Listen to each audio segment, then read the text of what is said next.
Okay, so welcome to this one webinar on digital outreach for business impact. And I'm really happy to have JC Paul with us today. And those of you who don't know her, she's actually considered to be an expert in brand realization, and she is one of the she was actually named as one of the most influential women in the IT industry in India. And she has worked with all the major brands, including Wipro, O&M, Infosys, and iGate. Recently, she actually started her own venture. I won't say recently. I think, as I know, she started way back in 2009. The name of her venture is called Writer, in which she provides consulting advisory services. Prior, she was with Wipro, working as Chief Marketing Officer. And I'm not sure how many of you know or not, she has also written a book by the name No Money Marketing. Definitely the topic that interests me. And I'm sure this is one of the things that would interest you guys as well. By the way, it's one of the fastest selling professional book on marketing at Tata Microsoft publication. So, Jesse, I hope I've appropriately described who you are. If I've missed out anything, please do add to whatever you want to. So what I'll do is I'll hand it over to JC first, and she would run through a brief session. And after that, we'll pick up the questions that you guys have already posted on the webinar page, and all the questions that you are posting on the chat session. So over to you, JC. You already have the control of the presentation. Thank you, and you can start now. Hey, thanks to all of you for joining me today, and I hope the topic is of interest to you. And throughout, I can see the questions that are coming in and so on. So if you have specific questions, ask, just chat, ask, interrupt, whatever.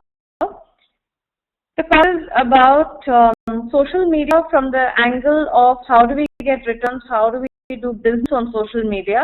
I'm also get digital because as I go on, you'll see why I would prefer to refer to it as digital media and not necessarily social. So part of this webinar is that I have around 10 slides, and it'll take me around 15 minutes to walk through. That's more from a context setting perspective, and I want to keep it interactive. Any questions either during or after are welcome. Now going to slide 2, which your business has to be social to do social media. This is something I really have experienced where a company says, I want to do social media, but I don't want to reply to any questions. My Facebook page, my ideal world will be that I will post pictures, I will put out my ads, I will say, please buy my washing machine, TV, whatever. But if someone were to actually comment saying, so I'm getting service, can you do something? There's no response. Okay, company does not want to respond. There's like yet another TV channel, and that's all I want to do. The problem becomes even more severe because you want to communicate, send out thought leadership. When somebody actually wants to have a conversation with that expert, you say, sorry, he's not available, or he can't respond in this format, and so on. So the thing before embarking on a program that we are expecting some business results is to see if the CEO has any interest in this, whether there is a back-end system in place to manage the social. To give you some examples, we've done some work with construction real estate firms, and we have a discussion on the great value of social. But then, after some time, it's also hang on, are you willing to respond to, CRM requests and so on social? No. Then it is better for us not to have similarly, if we're going to do it for a media house, then a media house should be willing to incorporate social media into the print or TV publication. If you're not willing, then better not to do it because it is not a one-sided medium. You truly have to be social. And this is third slide.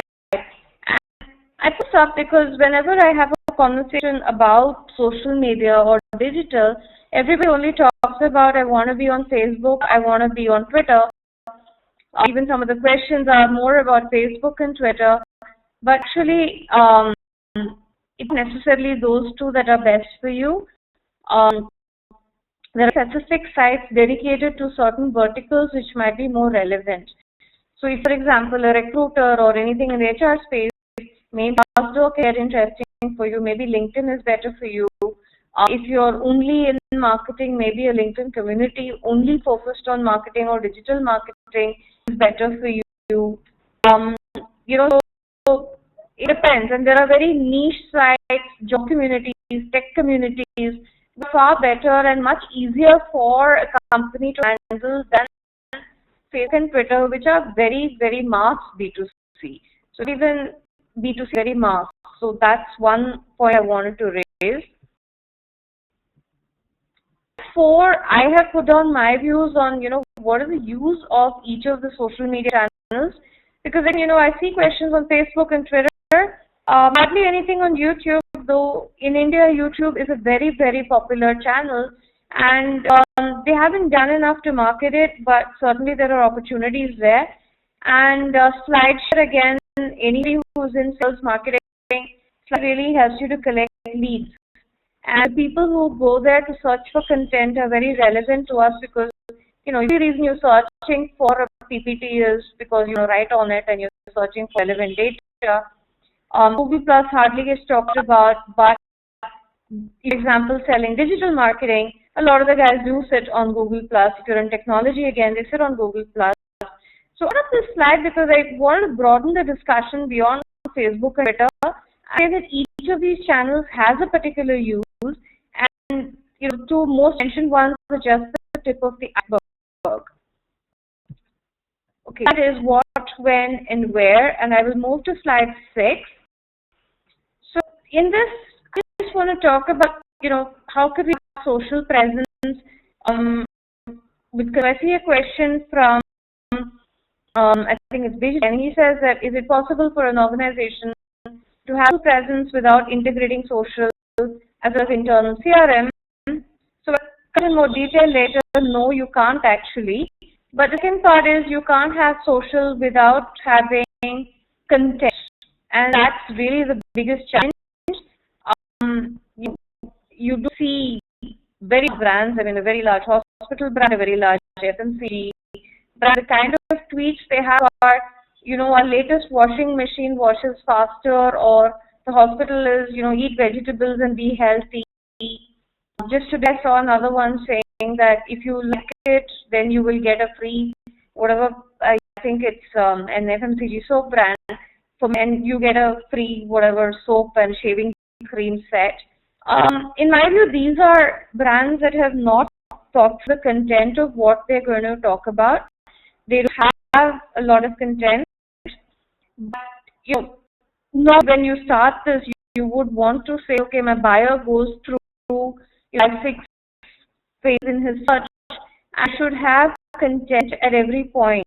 So if it is something like a shaving cream, I need to explain to them, why is this better? Why should I change? Why should I do whatever? The question is, this is from a B2B perspective? No. It's like, even if I'm doing research on the washing machine, I have to go and look for Google search. Are you on the higher rankings?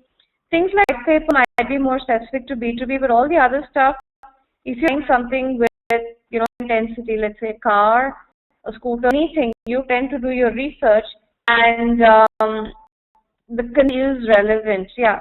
So aspects that I've listed, yes, they're more for a B2B, but they're also true for any high value purchase that you would make. An example would be a house. People research anything and everything. So as this report, for example, everybody does read about, okay, this little pocket of Bangalore, is this price going to appreciate, not appreciate? So depending on the industry you're in, yes, it will take a bit, but the phases are the same and the output would be very similar. So demo works for every industry, comparisons work for every industry, speaking opportunities even in real estate work. So main point I want to make is that you have to think through content from the buyer's life cycle. Because social media is only a communication channel just like TV, except unlike TV where you're waiting for someone to communicate to you in social, every 1 hour or so I need to have content, and that's a huge pressure on the brand to actually think about why are customers interested, why do they care about me. So if some of the successful brands in the recent past which are getting highlighted, it is say Coke, which is about happiness, social good, so on, and that's because they generate more content to talk about, which is not just about, hey, why don't you have my sugared water? Recently on Facebook, you would have seen a lot of videos saying honesty in advertising, the true story, and just builds discussion around the brand. Okay, whether they sponsor it or not, there's a question saying is social media made sales cycle irrelevant? No, because sales cycle continues to be the same. I just use different channels at different points. Sales continues to be the same as it has for some 500 years. I have slide 7, which is extending the half-life of content. This is up because normally when we go to a client and say, look, you've got to have all this content, most of them freak out and say it's not possible, we don't have this amount of content.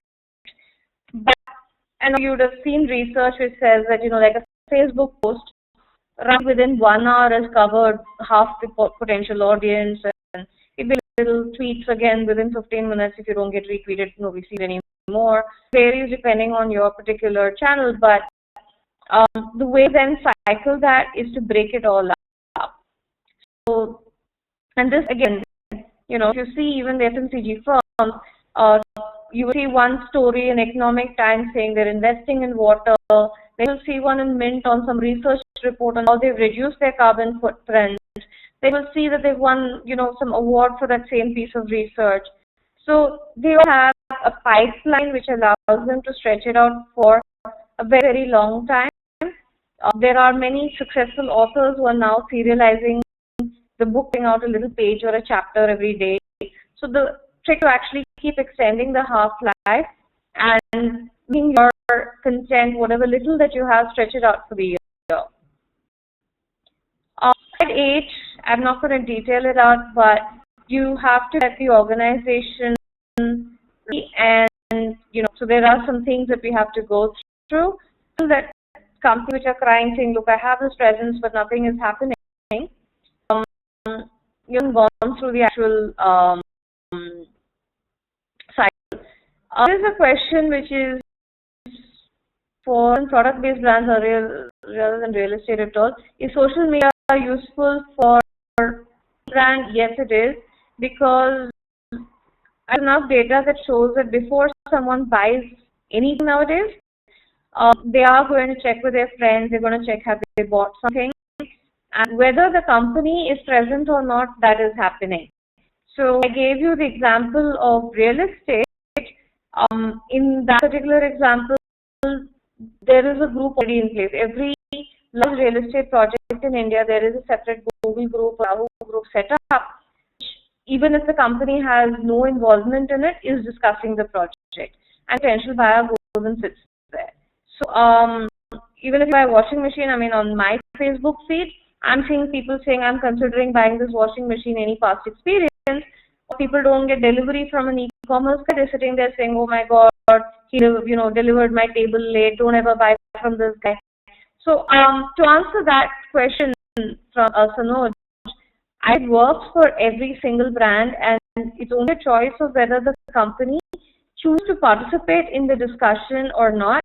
But consumers are definitely out there talking, and this is even true for employment brands where the company does not have a Facebook page, no problem. People will start their own LinkedIn group and go talk about it. Case in point is, Yahoo's stopping of working from home. Just the amount of discussion it's having online, even though Yahoo is not really involved in those discussions. Slides, but so now I'm open to any questions. So the question saying that is there any optimal number of channels one can use? My client has always been, please don't do more than 3 at a time when you start, because unless a really large company company with a lot of access to people and content, chances are your venture will fall apart. Typically, people should start with one quick win channel, then expand to two, then three, because the two toughest points of getting business results from social media are organizational buy-in and content. So, I mean, my own example, great persuasion, we got a CEO to agree to, on Twitter, and within 2 weeks he says, well, I listed company, the silent period, I'm going to come back in 1 month to tweet. And, it completely defeats the purpose, but it's useful to know that before you've invested a lot of resources. I would suggest just one. Question on foreign direct investment of digital outreach for business impact.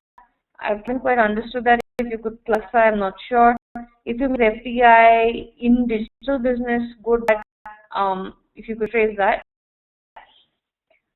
There's a person saying that I'm aware of an educational institute that doesn't want to be on social because they're afraid of negative feedback. Take it you don't want to name names.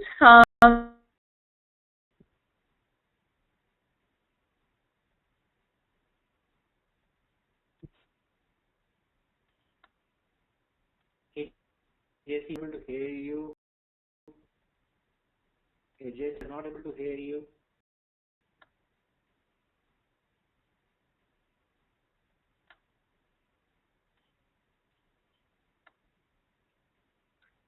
Yeah, there is no voice from Jesse's side. I think there is some issue with the net connection. She'll be back in a moment. I'll just check with her.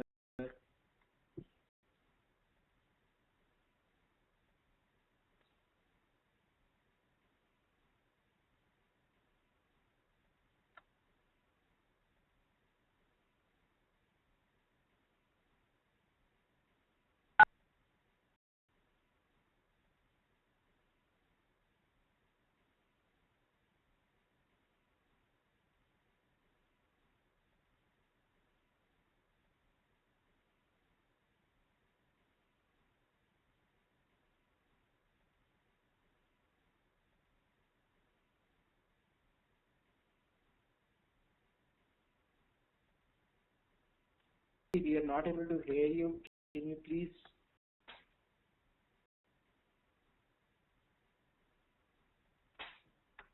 Sure, check with Jessie for the slides that she was mentioning. So, guys, for a few minutes, she'll be back.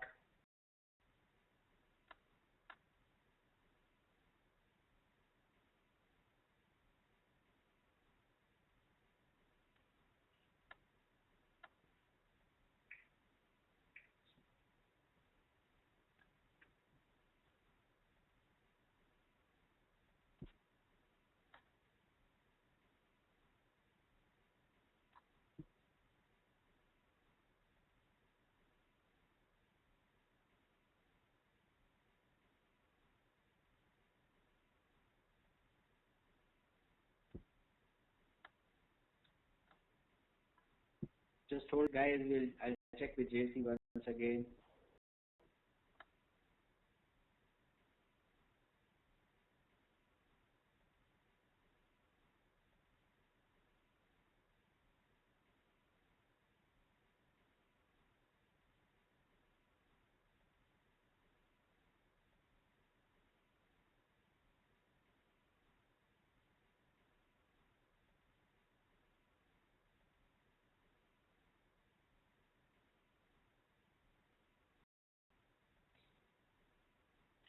Jessie, she'll be back in a couple of minutes. Her computer got in, so she's just logging in again.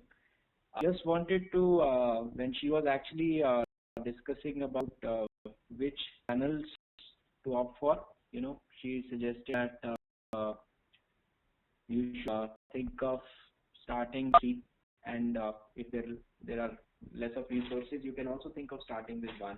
I'll give you some of my observations since this is something that we deal with, and my experience has been working with early stage organizations rather than the organizations with large resource availability.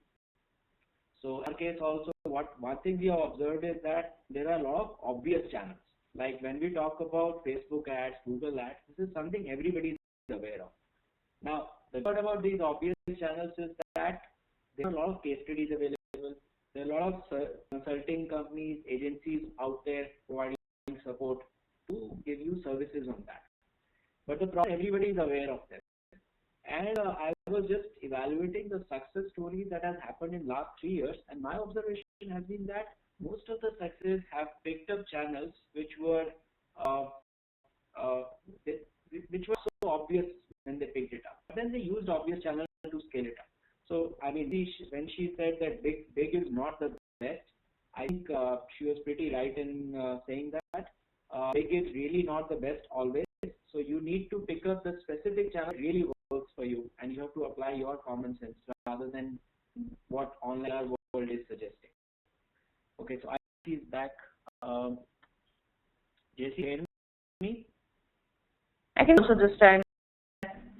Oh, that's great. So let me see if you can put your video on. No, that option is still not coming. So anyways, yeah, so it's there on my machine now. Right, great. So actually we lost you when you were responding to Animesh's question. Let me see, what was that question? Animesh, the educational institute that's scared to be on social media because they're afraid that they'll get negative feedback. So that's when we lost you. So if you could just start from there, it will be good. Yeah, the answer is that, the reason people don't like to be on social media is that they feel that they are providing a focal point for people to come and bash them up. Because people will continue to bash them up anyway if they're bad. And perhaps at the first stage, companies should listen to what are people saying and so on, and put a strategy in place to address the issues before they actually decide to set up their own space. I think the worst thing people can do is to put up a Facebook page or a Twitter page or whatever, and then refuse to respond to any negative comments, because that gets them beaten up even more. On the plus side, if you have your own space, then chances are that you will have some voices who will speak up for you and defend you. So I can give you the example of something that happened for us in Wipro, which was the guy who kept saying that, I'm going to commit suicide, you were also mean to me. Very specific stuff. And we a lot of employees went to HR and said, we got to find this guy, his next employee said he's going to commit suicide, we should do something about it. And so we got involved from corporate and said, okay, what happened to you? And he's like, no, I'm happy somewhere else, but I'm still so upset with you guys, I'm going to commit suicide. So we actually figured out he had never been an employee, and this was some completely random thing from somewhere, because we could not find any employee by the name he mentioned, number he mentioned, nothing. We realized this was just something else. But in time, obviously, we've got a whole bunch of people reading, saying, oh my God, look at this place, look at this place. We reached out to all the Wipro tweeters that we knew and said, look, these are the facts. He's never worked in Wipro. This is completely something. We don't know what the agenda is. I responded to people who were sending them the messages saying that, look, this is not true. So, you can say that everybody is negative. If you have a halfway decent product or halfway decent company, you have some happy customers who will also speak up for you and say, I'm sorry, you had a bad experience, but, so recently, and I know Airtel, for example, gets bashed up a lot, but recently tried somebody else and they were even worse. So I saw a Facebook conversation really bashing up Airtel. I'm obliged to go in and say, look, I've tried others, they're just as bad, and not as bad as Airtel. So eventually, people will maybe defend this educational institution, provided they are listening and trying to at least solve the solvable problem. I think with social media is that they respect you when you're willing to come in and say, look, I'm sorry things are delayed, but that way life is. There was a strike, I couldn't help it. If you're active and open about it, people respect that. What I don't like is when people run away and don't want to address those issues. Right. I actually no longer see the question strangely. Okay, see, I'll just ask you some questions. There is one actually, he has put up a question on the page as well as on the chat panel. He is saying that he launched a rural magazine and in targeting management of students, marketer, influencers, particularly in the rural market. Now he create a global platform for space, and can you suggest how can we use digital platform for rural marketing related issues? So rural marketing, rural education, I'm not an expert, but I have heard that there are a lot of people doing good stuff in the space. I think there is more hub and spoke model where a firm invests in putting in the infrastructure in a central place, maybe the hall or in a school, and use that as the base for the education or the program from there. The fact is that in India, the rural coverage on broadband is very low, and if you really want high quality education, you do need to have reasonable connectivity. So today model is hub and spoke, where the people come and use your system or a sales system funded by somebody. On Facebook, everything is on the phone, and you ask me, in India, that is going to be the trend. People are going to move straight into using their phone for digital connectivity, completely skipping a computer. So anybody who's trying to do a network in India for rural, best to figure out how you're going to work on the phone, and may not with 3G speeds, but with some limited smartphone features. Fine, Nagesh, is your question answered or not? Just mention in the chat section. By the way, Jesse, I think somewhere there would be an icon, chat icon, because of which the chat will... But I think because you're holding the host position, I can't see the questions anymore. Oh, got it. Just let me assign you the presenter rights. You're now the presenter. You'll be able to now... Yeah, see the question. I'll ask you another question which has been rated quite high. So this is from somebody named Rakesh. He is in the business of office business centers. So that's his business. And he says that so far he has been using PPC advertisement. And what could get from is that he thinks that his audience is pretty niche, and he doesn't want to create a nuisance in online space by going all over. So in a way he can actually target audience specific to his needs. That is something that he's interested in. And niche, sorry? He's in the space of office business centers. Business centers, and that's a niche. Yeah. Digital marketing is a thing. You've got to figure out where niche is present, and are they present on any digital media? I would say that in India, penetration of digital media isn't that high. So email is very high. A lot of people do check the email now. So possibly you're still kind of email. If you're looking at the business community, and if you're looking at the small business community, if you're looking at startup entrepreneurs using an office, then highly digital, highly aware, and so on. But the question was, should I be doing advertising? Should I be doing direct marketing? I think a lot of people have banner blindness.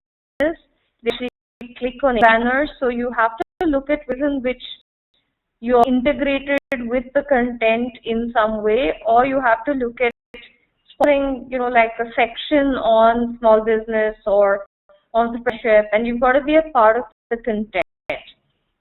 And initial, that's much easier to do than in print. But other than SEO, AdWords, all these flashy, jinky little banners, nowadays the click-through rate is pretty low. Facebook also, the ad click-through have dropped. It is now sponsored stories that are working well. But if you look at Facebook, it is pretty expensive. Is probably where a lot of small businessmen, if they're connected, if they're on the internet, hang out. Again, LinkedIn, if you can actually do ads, is expensive. Which you had, which were events and answers, are no longer there. So your hope now is that you have to start a community and ping them through that.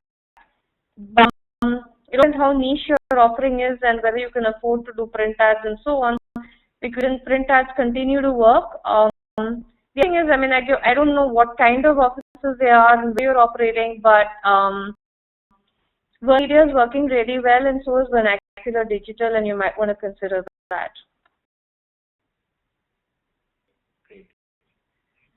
A question on what is the best strategy for companies focusing brand building but not sales and marketing through media. So, if you're not so interested in lead gen, then there's a lot of great stuff you can do. This comes back to thought leadership in content. So here, the best thing you can do is to become a resource for people to, read and learn about your particular space. It's not so much about which is you're in, but building a property where people really come and see you as an unbiased provider of information on any topic. So, Coke has been having great success with this. Unilever has been having a lot of success. Johnson & Johnson runs a site called Baby Center. It works really well because even though their ads appear and obviously it is planted towards their product, they're putting a platform where, people can just interact amongst themselves, and it's moderated and driven by them with their content. But I say the best strategy now for people who want to build a brand is building a platform where people learn and where you're sharing a lot of information. Second, digital PR is still pretty ignored. People kind of treat it the same as PR, but it's not. But as more and more readers are consuming content online, I think PR agencies and those who are managing PR from a brand building perspective have to see where this stuff is getting published. Today, a lot of companies just put their press releases out on Business Wire or PR Newswire, and they pay 10,000 rupees and they immediately send you 50 odd links. But since those 50 odd links are buried, five pages away from the homepage on that site, no one's going to read it. So you actually have to look at digital PR as a whole new category and see. And the rules that even the big media sites have for the digital properties are very, very different from what they have for print. And be willing to do all kinds of integrated content and sponsored content that they don't actually do offline. Question here: how can a retail store generate business in terms of footfalls via social channels? This is a topic pretty well covered, and I think there's a lot of case studies on this through Groupon. So Groupon and its varieties have worked rather well in this. Where I say that I'll give you a coupon and you come to my retail store and you get something. Also, a lot of research says that what's really working on the crossover, that is from digital to offline, is discounts. The consumer is only interested in seeing, is there a discount for me to walk to a store versus just buying it online. And that is actually something a little self-defeating, because how often can you give discounts? But people are interested in promotional information, like, you're having a 50% sale and so on. The other part is contextual.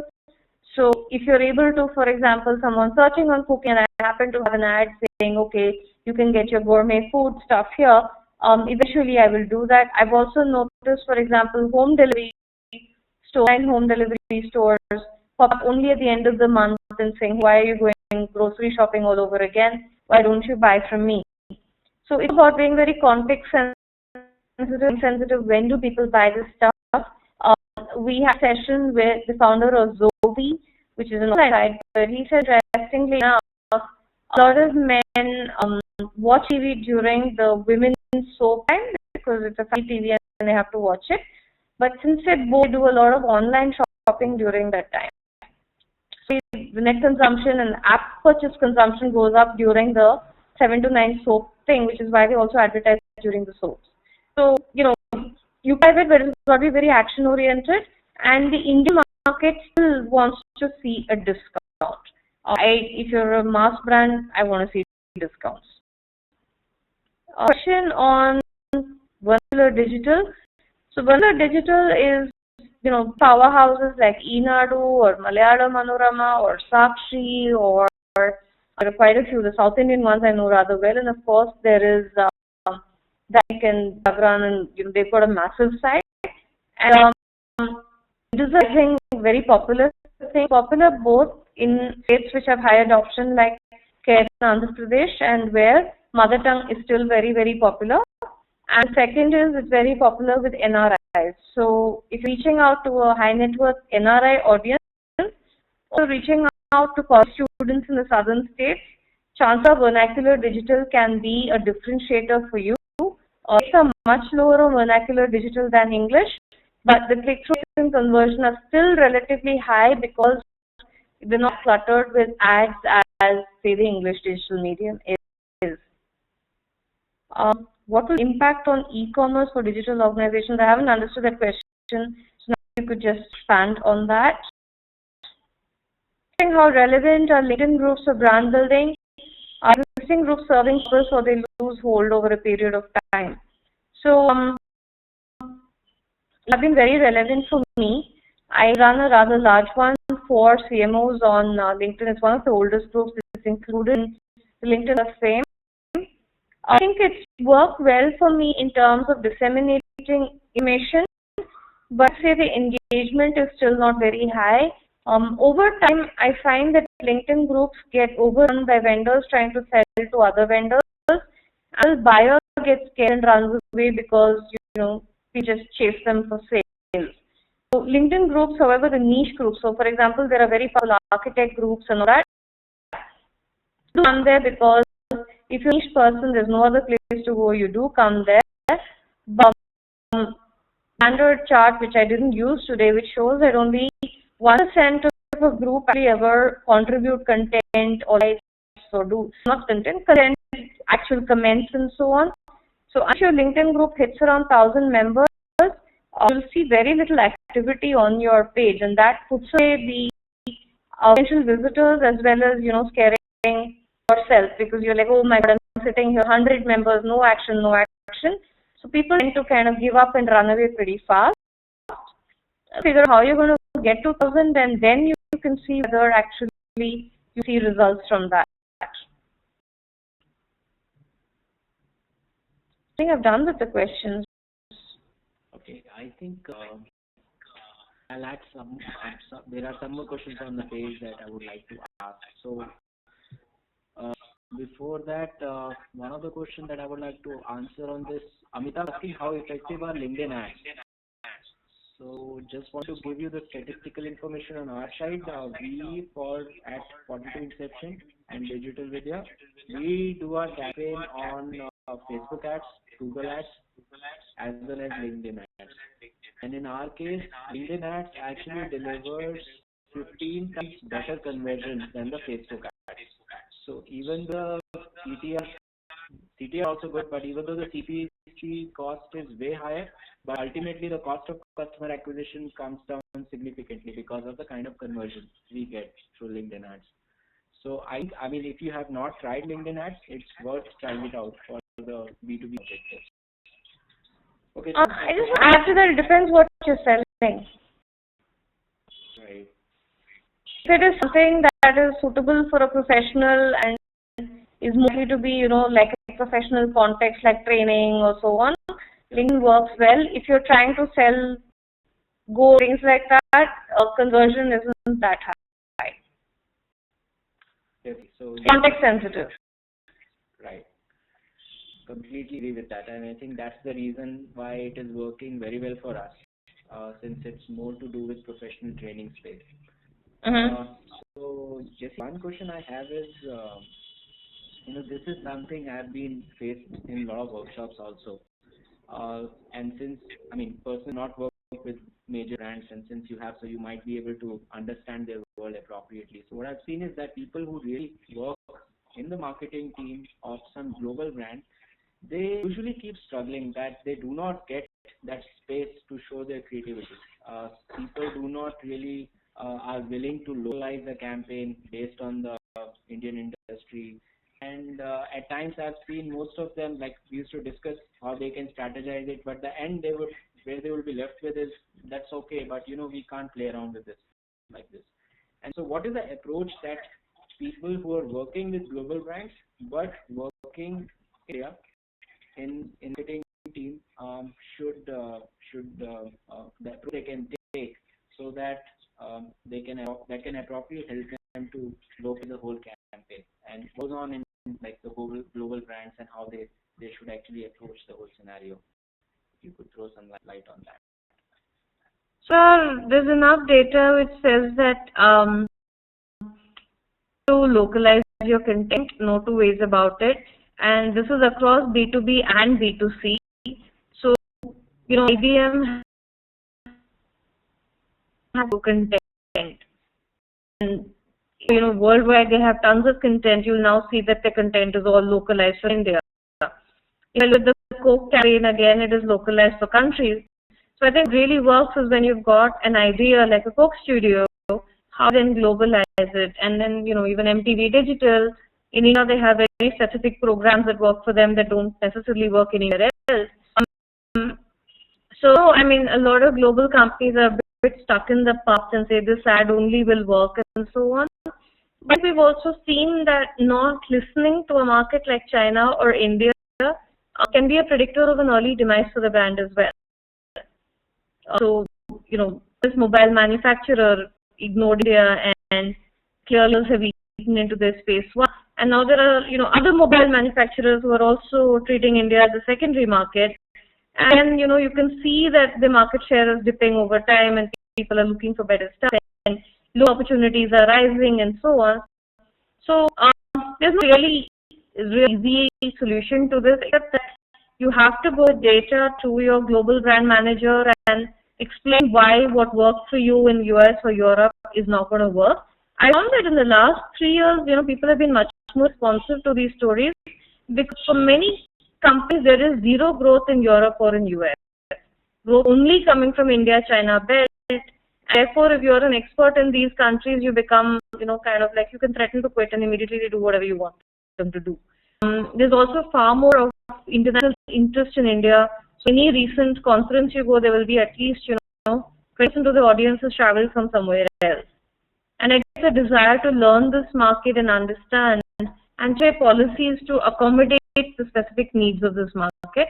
I would say the changes are more to do with cultural nuances than the strategy change. So a studio could work anywhere in the world. It's just that the sort of music, the host, those things would vary.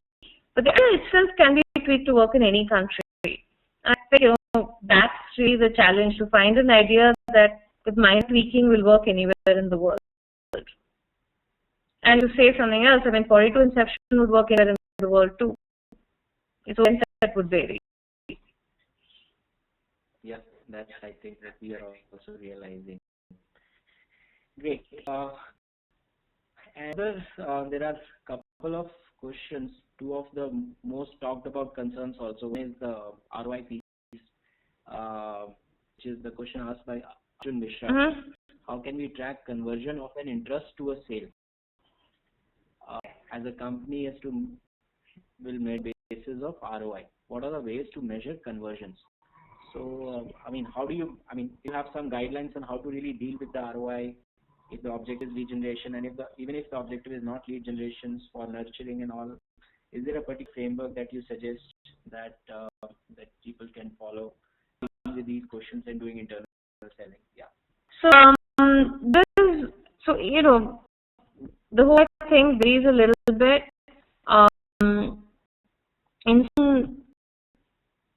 Sorry, something happened out here. Yes. Okay. So if you're a purely digital e-commerce transaction brand, then obviously it's very easy. You have to follow the path of the consumer from the time he expresses interest to the time he converts. And there are lots of nice little software tools which help you to do that. The trouble comes when you have multiple touch points. So when, let's say you have a physical sales force which takes a lead to a website, and also have, say, trade shows, conferences, and you have print ads. So very hard to kind of say that, okay, this particular channel led to conversion. So typically what we do is you create a touch point calendar. It says this particular lead has been touched by 5 different marketing channels. So you say that, okay, he has seen digital ad and click on it. He has also been exposed by, print ad. Then he also attended our demo session. And you also over time see that your pipeline, the moment he comes for a demo session, your conversion goes up. And if you want to be very scientific, you can start assigning a weightage to conversion, saying that, okay, 20% weightage goes for this particular channel, 30% goes for this particular channel, and so on. Also found in my experience is that you should stay away from taking credit for the actual sales conversion, because fights between marketing and sales only happen when marketing tries to claim credit. So he converted purely because he came to my site and clicked something and addressed a form. After sales will hide any conversions that they receive from a web feedback. So the best is to say that marketing is an enabler, or a digital strategy is an enabler, extract the data of pipeline. So you got 100 hits on the site. How many of those 100 people actually filled up a form? Of 100 people, how many got a call back within 24 days, 24 hours from sales, and it's an interest, so on and so forth. But you have a complete pipeline. Otherwise, it's very hard to assign a true ROI value. I also find it hard to explain why you can't blame the, because it happened to us also. We end up to generate leads for a particular company. Not leads, they said we want to do ads and generate interest, so on. And they actually got around 24,000 expressions of interest. And, hey, this is great, I mean, so on, and we hope you've got a system to call these people now. We didn't think this would succeed, so we actually built more backend. This has generated 1,000 odd interest only, so we are planning to 1,000. And how do you assess ROI of that campaign when you're going to take 6 months to reach out to people who express an interest? And this is something that marketers really have to fight for, because the channel is often treated as one, poor stepchild somewhere. The leads that have come in through traditional channels will be handled first. Then if there's any time left, one small, operation will be set up to call the website leads. Whereas a person who has phoned, who is willing to wait for 3 days for a response, whereas a person who has filled in an online form of barely 24 hours, a person who has tweeted you his interest is willing to wait less than 6 hours. I think, that's where this ROI question becomes very muddled. I better to say touch point and leave the actual conversion to saying it also depends on how good your product and how sales is. Got it. Great. So, guys, it's 4 o'clock. I'm just putting up a poll in front of all of you. It has 2 questions. Interested in taking strategic advisory from Paul Reiter, just mention yes over there, and then someone from Paul Reiter will contact you. If you're interested in taking up any of our workshops, you can just respond to that as well. So when you're responding, I wanted to put up another question, which is, and that's something of our concern as well. Like, I don't know what you really advise as from the strategy point of view. The whole work, we should build an in-house team for a particular activity or outsource it.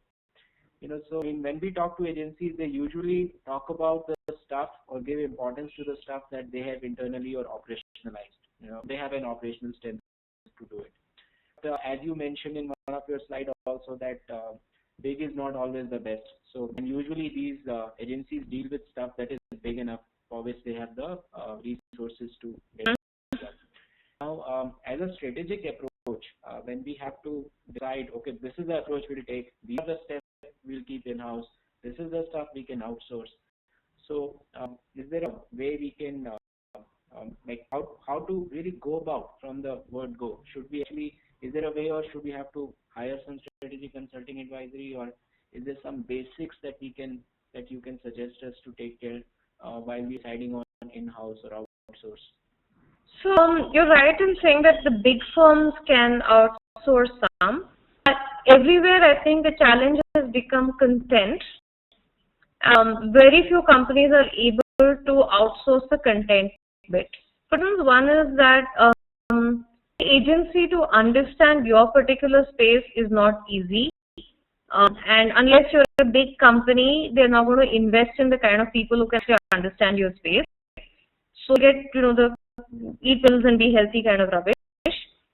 So that's one role you have to keep in-house. Second is that for a small company, it's hard to put an FAQ and hand it over to an agency Because if there is a crisis, you can't wait for the agency to come back to you and say, we got this script today saying that so-and-so has this problem. I have to be able to respond to it. So my own advice has always been that you keep your content strategy creation piece in-house. You keep crisis management piece in-house. That you can outsource is actually the scheduling and the day-to-day management of your social presence. So, you want to manage your SEO and you want someone to post, one post a day, blog post a day, and the content is coming from you, that you would need to outsource, because again, if you're a small firm, you say that, so went on vacation this week and therefore we're not going to be on social media. So for that one reason, you are better off having an external person, and not at the very expensive scale of things. It can be like 30,000 rupees a month also, who manages that. If your social media is even smaller than that and your senior management is willing to participate and donate even half hour a day to it, that is absolutely the best option. And, I can give you the example of Ching Secret, where they had 18 senior management members and each of them took turns to look at social media page every day. So the agency which would respond to the standard stuff, retweeting, following and all that, but a manager was always also looking. So if there was a complaint saying, hey, I went to a shop and I couldn't find your product, then they could respond in person from the Ching Secret ID itself. And that's a great mix of outsourcing and insourcing. By and large, I would say that the agencies at the lower end of the chain of digital marketing don't handle the lower end of the digital marketing very well either. New skill set, if you're really good at digital marketing today, you can command a fairly high salary and work at a very big brand. So if you have too much money to spend, you're better off doing in-house. And I'll also give you my standard choice between in-house and outsource. There's always a trade-off between time and money. So don't have the 30,000 bucks a month. You will need to spend an hour a day. This is a barter system. So one way or another, it's your time and you can convert your time to money. So if you believe that 1 hour a day of your CEO or CMO is worth 30,000 bucks a month, then you can outsource. But otherwise, you have to keep it in-house. Yeah. Thanks, Jesse, for your time. It was very valuable for me, and I'm sure it was very valuable for all of us. So, guys, those of you who have faced some issue with regards to voice, we would be putting up the recording of this whole session by tomorrow. I'll send a mail out to every one of you so that you can go through whatever past part you have missed. And so thank you very much for taking time out. And those of you who have shown interest in any of the offering, somebody will call you from our team or from Paul Writer's team, and discuss further about that.